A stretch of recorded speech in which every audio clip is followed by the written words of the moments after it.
और बड़ी खबर गाजा में इजरायली एयर स्ट्राइक से जुड़ी हुई। गाजा में इजरायली एयर स्ट्राइक पर यूएन का बयान सामने आया है। एंटोनियो गुटेरेस ने हमले की मजम्मत की है। इजरायली दहशतगर्दी बंद हो, यूएन जनरल सेक्रेटरी का बयान। राफा में जारी इजराइल के हमलों की यूएन ने की मजम्मत। कल स्ट्राइक में हुई थी 40 लोगों की मौत। तो लगातार इजराइल के हमले जारी हैं और ऐसे में इसको लेकर बैन अल-अक़वामी सतह पर इसकी तनकीद भी की जा रही है। अलग अलग तंजीमों और अलग अलग ममालिक से इसको लेकर रिएक्शन भी सामने आ रहे हैं। तो वहीं यूएन का बयान सामने आया है इस एयर स्ट्राइक को लेकर और एंटोनियो गुटेरेस ने हमले की मजम्मत की है।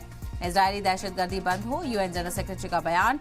राफा में जारी इजरायल के हमलों की यूएन ने बड़े पैमाने पर मजम्मत की है। आपको बताते चलिए कि कल इजरायल की तरफ से राफा पर स्ट्राइक की गई थी, जिसमें 40 लोगों की मौत बताई जा रही है और मौत का आंकड़ा लगातार बढ़ता हुआ नजर आ रहा है। फलस्तीन में अभी तक मरने वालों की तादाद 35,000 से तजावुज कर गई है और राफा पर भी इजरायल के हमले लगातार जारी हैं। तो गाजा में इजरायली एयर स्ट्राइक पर यूएन ने बयान दिया, मजम्मत की सख्त अल्फाज में। इजरायली दहशतगर्दी बंद हो, यूएन जनरल सेक्रेटरी ने कहा और एंटोनियो गुटेरेस ने हमले की मजम्मत की है।